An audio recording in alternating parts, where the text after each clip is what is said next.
Artificial intelligence is absolutely everywhere now, from answering questions, writing essays, even explaining history.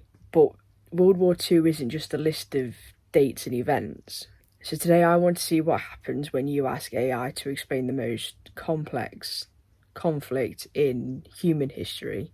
And we'll see what it gets right and what it gets wrong. So I've got ChatGPT up. Let's start with that and see how far and painful this is going to be. So, can you explain World War II?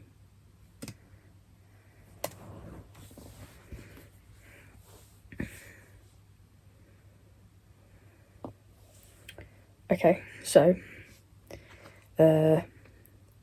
it's a clear, structured explanation without drowning you in trivia. Okay, so 1939 to 45, largest and deadliest conflict in history, involved most of the world's nations, fought across Europe, Africa, Asia and the Pacific. Roughly 70 to 85 million people died, many of them civilians. Okay, so we've got the Axis powers, Nazi Germany, led by Hitler, Italy, Mussolini, Japan, Allied, UK, France, Soviet Union and US joined in 1941. Allied powers, France, early on. Pretty sure France were Allied powers for the entire year. Well, for the entire war, I mean.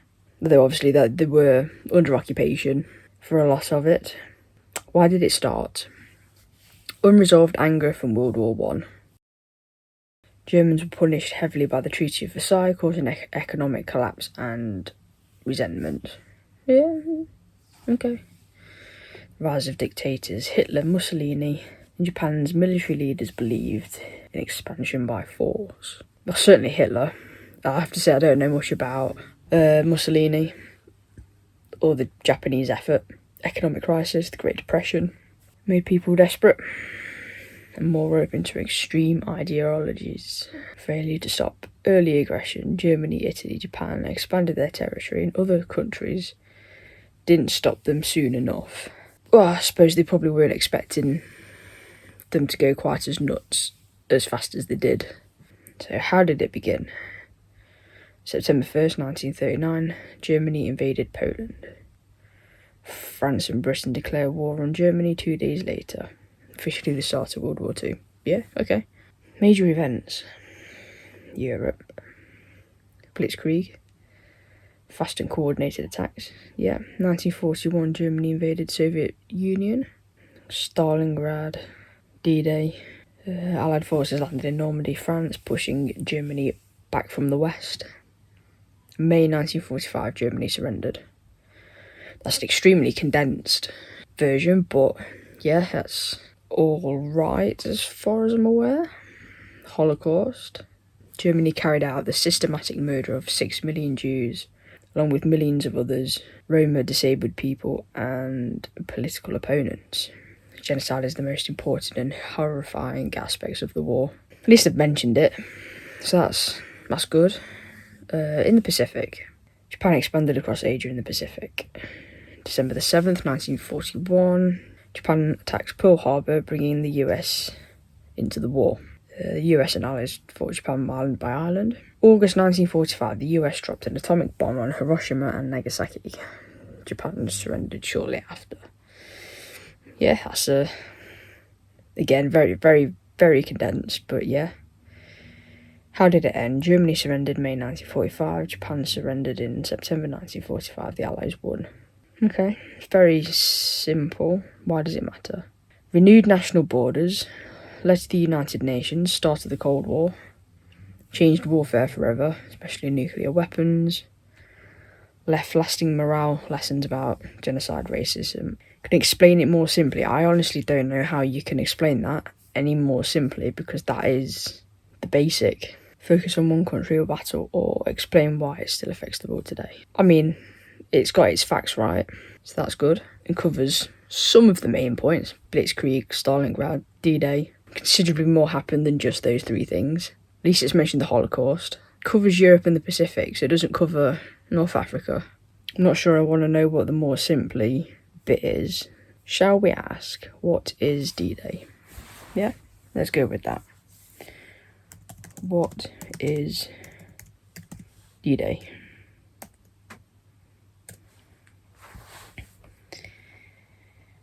Okay, so D-Day was 6th of June. The Allied forces launched a massive invasion of Nazi-occupied France. One of the most important days of the war. Okay. What happened on D-Day? The Allies, mainly United States, Britain and Canada. Okay. Landed over 150,000 soldiers on the beaches of Normandy in northern France. At least it knows where Normandy is. This was the largest amphibious invasion in history. The goal, open Western Europe, to push Nazi Germany back to help defeat it. The beaches. Split across 5 beaches: Utah, Omaha, Gold, Juno and Sword. US, British, Canadian, British. It's got that bit right. Omaha is the deadliest. German forces had fortified the coast heavily, expecting an invasion. Yet not in Normandy though. Why was it so dangerous? Soldiers landed under machine gun fire. Many drowned before reaching the shore. Thousands were killed or wounded in hours. Despite this, the Allies kept landing and pushed inland. Again, very simplified, but yeah, I suppose it picks up on a lot of points. You know, it's good they picked out that many of the soldiers drowned, which they did, full of kit, over the side of the boats to get away from the machine gun fire. And they drowned because of the weight of the kit that they had. Why does D-Day matter? Marks the beginning of the end for Nazi Germany. Allowed the Allies to liberate France. Forced Germany to fight on 2 major fronts, east and west. Less than a year later, Germany surrendered.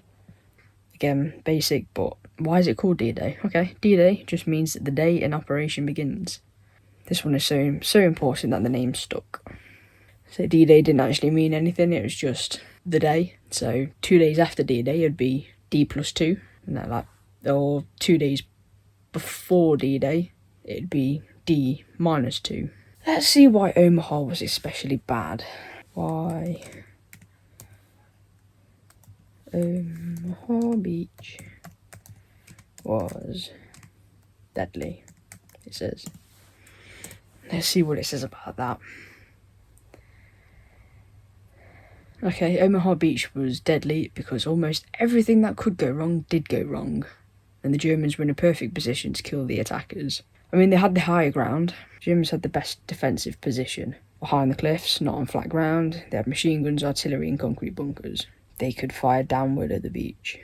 Americans had to run uphill, across open sand, no cover. I mean, Omaha Beach is vast.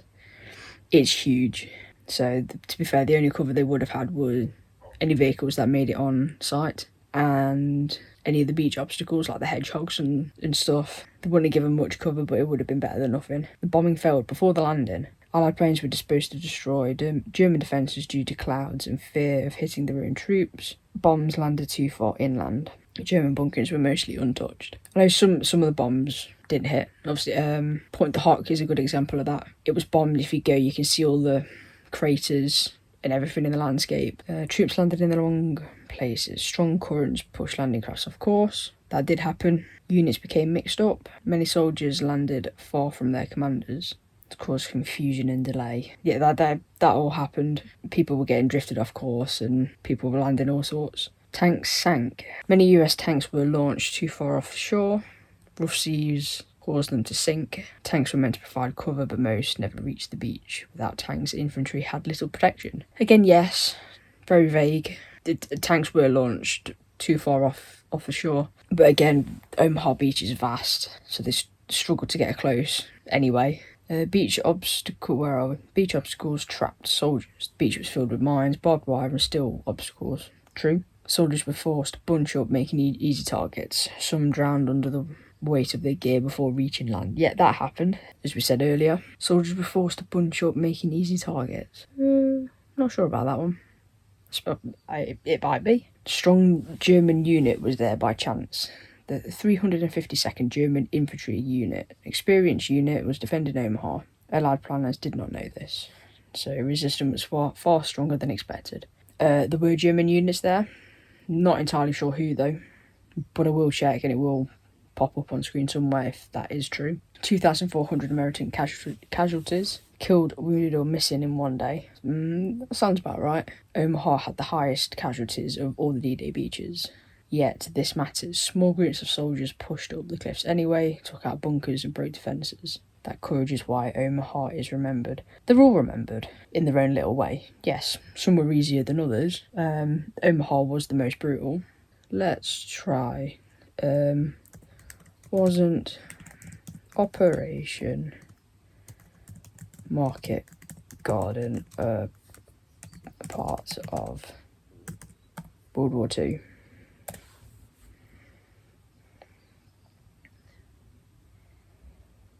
Okay. Yeah, let's just throw it a bit of a curveball. So moving on from D-Day, we look at Operation Market Garden. So it was absolutely a part of World War II. It happened later in the war, September 44, just a few months after D-Day. What was Operation Market Garden? It was a bold Allied plan to end the war quickly, pushing straight into Germany through the Netherlands. The idea: market, airborne troops, paratroopers, capture the bridges.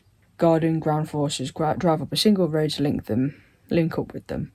Yep, so that would have been 30 Corps linking up with the paras. So yeah, it's good it's split Operation Market Garden into the two airborne and ground forces. Not that often gets forgotten that it was technically two separate operations. If it had worked, the Allies could bypass German defences, potentially ended the war by Christmas 44. That was the plan. They wanted a quick route up to Germany. Didn't quite work out though, as we know. Who was involved? Mainly British and American airborne troops. British ground forces led the advance. German forces unexpectedly regrouped in the area. What went wrong? Several major problems. Bridges were too far apart. Ground forces had to travel along a narrow road. German resistance was stronger than expected. I think that was a big thing. Elite German units, including tanks, were nearby. Poor intelligence. Allied commanders underestimated German strength. Yeah, that was another issue.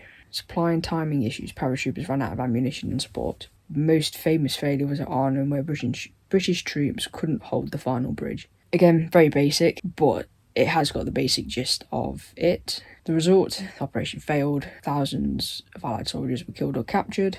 The war in Europe dragged on for several more months. It's often summarised by the phrase "a bridge too far," so that the Germans were not beaten yet.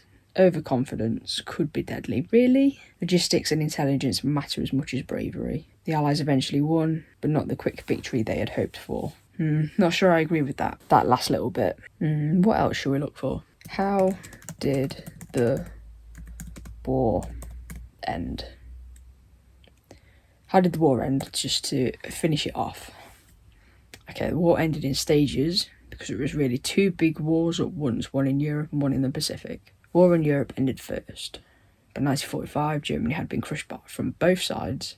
Soviets advanced from the east. US, British and Allied forces pushed from the west after D-Day. D-Day was months before the end of the war. German cities devastated, supplies were gone and morale had collapsed. Hitler's death. There we go. 30th of April 1945. Hitler unalived himself in Berlin as Soviet troops closed in. Germany surrendered 7th of May. Formally surrendered 8th of May is VE Day. Europe.